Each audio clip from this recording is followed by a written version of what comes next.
Hello aspirants.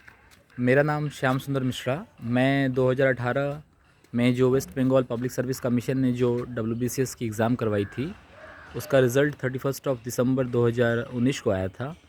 उसमें मुझे 7वां rank प्राप्त हुआ था और उसके बाद PVR प्रोसेस और बाकी प्रोसेस होने में थोड़े टाइम लग गए थे। तो हमारी ज्वाइनिंग जो हुई थी वो 9 नवंबर 2020 में हुई थी। तो अमूमन 1 साल 2 महीने हो चुके हैं हमारे ज्वाइनिंग के। और इस दौरान हम लोग ATI सॉल्ट लेक में ट्रेनिंग किए। उसके बाद शाल्बोनी में लैंड की ट्रेनिंग हुई और फिर बैरकपुर में पुलिस ट्रेनिंग हुई और कल्याणी में पंचायती राज के रिलेटेड जितने भी काम होते हैं हमारे वेस्ट बंगाल में, उससे रिलेटेड हमारी एक ट्रेनिंग हुई थी। अभी फ़िलहाल हम सभी प्रोफेशनल हैं और हमारे बैच में 19 लोग हैं। सभी लोग अपने अपने ज़िले में हैं अभी, और मैं झारग्राम ज़िला में हूँ। और अभी हमारा यहाँ 6-7 महीने हुए हैं और हमारे 2-3 महीने यहाँ पे हैं। उसके बाद फिर से हमें 1 महीने के लिए ATI सॉल्ट लेक जाना पड़ता है और 1 महीने के लिए हमें कल्याणी जानी पड़ती है। वहाँ पे हमारा फ़ेज़ 2 होता है। तो आज मैं ये वीडियो बना रहा हूँ क्योंकि बहुत सारे लोग अपने अपने चैनल पे वीडियोस बना रहे हैं। बहुत सारे हमने भी बहुत सारे वीडियोस देखे हैं, उनसे बहुत कुछ सीखा है, उनसे लर्न किया है। और अब एक ऐसा समय आ गया है जब हम ब्यूरोक्रेसी को या सिस्टम को या डिस्ट्रिक्ट एडमिनिस्ट्रेशन को या ओवरऑल एडमिनिस्ट्रेशन को कह सके तो हम थोड़े करीब से देख पा रहे हैं। तो बस क्योंकि हमने अपनी पढ़ाई हावड़ा में करी थी और हमने अपने समय में मतलब जितने भी अपने एंट्रेंस एग्ज़ामिनेशन होते हैं डिफरेंट तरह के, जैसे जब कोई 12th पास करता है तो उस टाइम पे इंजीनियरिंग या मेडिकल के एंट्रेंस वगैरह देते हैं, तो हमने वो एग्ज़ाम भी लिखे हैं। डिफेंस में जाने के लिए लोग NDA के एग्ज़ाम लिखते हैं, एयरफोर्स में जाने के लिए लोग एग्ज़ाम लिख रहे हैं। उसके बाद जब इंजीनियरिंग करी तो उसके बाद उस टाइम तो IIT JEE वगैरह, फिर से West Bengal joint entrance examination और फिर AIEEE जिसके थ्रू NITs वगैरह में एडमिशन हुआ करते थे। उसके बाद इंजीनियरिंग के बाद फिर हमने CDS के एग्ज़ाम भी हमने लिखे जिसके थ्रू लोग मिलिट्री या नेवी या एयरफोर्स ज्वाइन करते हैं। और फिर उसके बाद गेट के एग्ज़ाम के थ्रू लोग IITs में जाते हैं MTech करने के लिए, तो हम लोग उस एग्ज़ाम में भी अपीयर किए। और फिर वहाँ से MTech करने के बाद जब हम जॉब में आए, जॉब किए 5 साल 6 साल, और फिर हमें लगा कि हमें UPSC करना चाहिए या सिविल सर्विस में जाना चाहिए। तो फिर हमने UPSC के एग्ज़ाम लिखे हैं और बाकी कुछ स्टेट पब्लिक सर्विस के एग्ज़ाम भी लिखे हैं, जैसे कि वेस्ट बंगाल के तो एग्ज़ाम लिखे ही और यहाँ पे क्वालिफाई किए। बाकी छत्तीसगढ़ और बिहार स्टेट के और UP के भी PSC के एग्ज़ाम्स मैंने लिखे हैं। तो ओवरऑल लाइफ में मैंने बहुत सारे एंट्रेंस एग्ज़ामिनेशन लिखे, जैसे कि SSC CGL भी लिखा 16 में 17 में।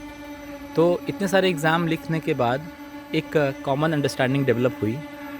तो बस एक इच्छा हुई थी कि ये कॉमन अंडरस्टैंडिंग जो मैं समझ पाया हूँ वो आप लोगों के साथ शेयर करूँ। और हम लोगों ने मतलब मेरे साथ कुछ हमारे दोस्त हैं, कुछ कोलिग्स हैं जो साथ में प्रिपरेशन किए थे, कुछ हैं जो सर्विस में हैं। हम लोग बस सोच रहे थे कि हम लोग एस्पिरेंट्स के पास अपने कुछ एक्सपीरियंसेस ऐसे ही जो हमने अपने जीवन में देखा है, करीब से महसूस किया है, फ़ील किया है, उन सब को आपके पास हम लेके आएंगे। और लैंग्वेज कोई बैरियर नहीं होगा हमारे लिए। हमने ये प्लान किया है कि हम चीज़ों को English, Bengali as well as Hindi, तीनों लैंग्वेज में हम लेके आएंगे, क्योंकि हमारे वेस्ट बंगाल में एक बहुत ही बड़ा एक मास है जो हिंदी मीडियम में भी एग्ज़ाम, हिंदी मेंस पेपर को लेके भी जिनके बहुत सारे क्वेरीज़ हैं। मुझे याद है जब एग्ज़ाम का रिज़ल्ट 31 दिसंबर 2019 को आया था, उसके बाद मैंने 3-4 दिन बाद मैंने एक छोटी सी एक वीडियो करी थी 2-2.5 मिनट की। उस वीडियोज़ में कुछ कमेंट्स आए थे जिसमें मैंने देखा कि बहुत सारे बच्चे जो मेंस एग्ज़ामिनेशन में हिंदी पेपर रखते हैं, तो उनको कई बार क्या होता है कि उनको प्रीवियस ईयर के क्वेश्चन पेपर वगैरह भी अवेलेबल नहीं होते हैं और उन्हें कई बार आइडिया नहीं रहता कि किस तरह से उस एग्ज़ाम को अप्रोच करना चाहिए, क्या आंसर लिखना चाहिए, कैसे अच्छे स्कोर किए जा सकें, क्योंकि वो 200 मार्क्स बहुत इंपॉर्टेंट होते हैं। तो डेफ़िनेटली हम कोशिश करेंगे कि उस पर एक वीडियो बनाई जाए और साथ में हमारे जितने भी पेपर हैं मेंस के एज़ वेल एज़ प्रीलिम्स के, जैसे कि अगर हम हिस्ट्री से स्टार्ट करें या इंडियन नेशनल मूवमेंट की बात करें या पॉलिटी की बात करें, इकोनॉमी की बात करें, तो हम कोशिश करेंगे कि उस पर हम छोटे छोटे वीडियो 10 मिनट के, 15 मिनट के कॉन्सेप्चुअल वीडियोस लेके आएँ। और हमारा एक और हम जो प्लान कर रहे थे वो ये था कि हम एक तो आपको फंडामेंटल एक कॉन्सेप्ट के क्लैरिफिकेशन, कॉन्सेप्चुअल क्लैरिटी के लिए हम कुछ वीडियोस बनाएं जहाँ पे आप चीज़ों को समझ पाएँ, आप फील कर पाएँ और उसको आप उसका एप्लीकेशन पार्ट समझ पाएँ कि उस चीज़ों को हम कहाँ अप्लाई करते हैं और उसको कैसे कोरिलेट करते हैं अपने लाइफ में। आपके आसपास जो चीज़ें हो रही हैं आप उनको देख पाओगे, फील कर पाओगे। और साथ में फिर हमने सोचा कि एग्ज़ाम के पॉइंट ऑफ व्यू से, एग्ज़ाम ओरिएंटेशन के अकॉर्डिंगली, जिस तरह का एग्ज़ाम आज के टाइम में कंडक्ट हो रहा है, चाहे वो प्रीलिम्स हो, चाहे मेंस एग्ज़ामिनेशन हो, चाहे पर्सनालिटी टेस्ट ही क्यों ना हो, तो उसके लिए हमने प्लान किया है कि हम लोग उसके लिए कुछ एक अलग तरह की वीडियोज़ लेके आएंगे जहाँ पे आपको ऐसी चीज़ें बताई जाएगी जो आपके एग्ज़ामिनेशन पर्पज़ से आपके लिए बहुत ही हेल्पफुल होगी और जो फॉलो करने के बाद आपको लगेगा कि एग्ज़ाम में ये आपके लिए बहुत ही ज़्यादा हेल्पफुल हो सकता है। तो हम लोग कोशिश करेंगे ऐसी छोटी छोटी वीडियोज़ लाने के लिए और ज़रूर शायद वो आपके बहुत ही उपयोग के हो। और एक बात कहना चाहूँगा कि 2 तरह के लोग होते हैं दुनिया में, 3 तरह के लोग होते हैं एक्चुअली। पहले लोग वो जो खुद गलतियाँ करते हैं, ठोकर खाते हैं और फिर ठोकर खाते-खाते सीखते हैं और फिर अपने जीवन में आगे बढ़ते हैं। हम शायद उस तरह के कैटेगरी के लोग हैं। वैसे हम बहुत आगे नहीं बढ़ पाए हम लोग भी अभी अपने एक लर्निंग फ़ेज़ में ही हैं। बट जस्ट एक उम्मीद है कि हम जहाँ से अपनी जर्नी की स्टार्ट किए थे और आज जहाँ पे हैं, तो बस लगता है कि हम लोग वैसे ही ठोकर खाते-खाते आगे बढ़े हैं।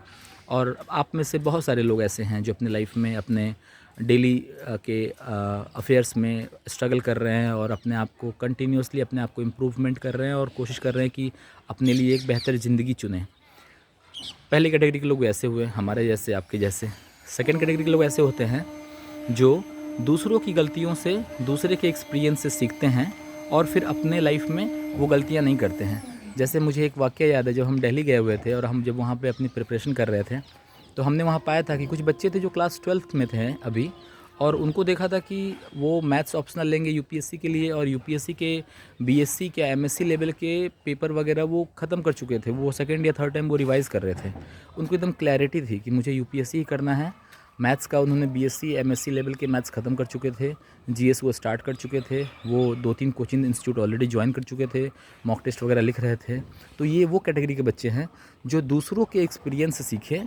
उन्होंने दूसरों से समझा कि अगर हमें कुछ अचीव करना है तो हमें क्या क्या नहीं करना चाहिए, कौन सी गलतियाँ जो सीनियर लोगों ने करी है वो नहीं करना है। वो उनकी गलतियों को सीखा उन्होंने और उस गलतियों को सीख के उन्होंने एक प्रिवेंटिव एक्शन लिया और अकॉर्डिंगली वो अपने लाइफ में अपने कैरियर को आगे बढ़ा रहे हैं। और एक तीसरे तरह के लोग होते हैं जो बड़े डेंजरस होते हैं, जो पहले भी नहीं होते हैं और जो दूसरे भी नहीं होते हैं, वो तीसरे होते हैं। तो मैं उम्मीद करूँगा कि आप में से अधिकतर लोग पहले किस्म के ही होंगे, क्योंकि 90-95% लोग उस किस्म के ही लोग होंगे। बहुत ही कम होते हैं, बहुत बिरले होते हैं, बहुत कम बंदे होते हैं जो इन चीज़ों को इतने आराम से समझ जाते हैं। तो कोई नहीं, हम अपने आने वाले वीडियोज़ में इस टॉपिक पे और अधिक बात करेंगे और मैं उम्मीद करता हूँ कि इस तरह की वीडियोज़ आप लोगों के लिए बहुत ही हेल्पफुल होगा। Thank you so much.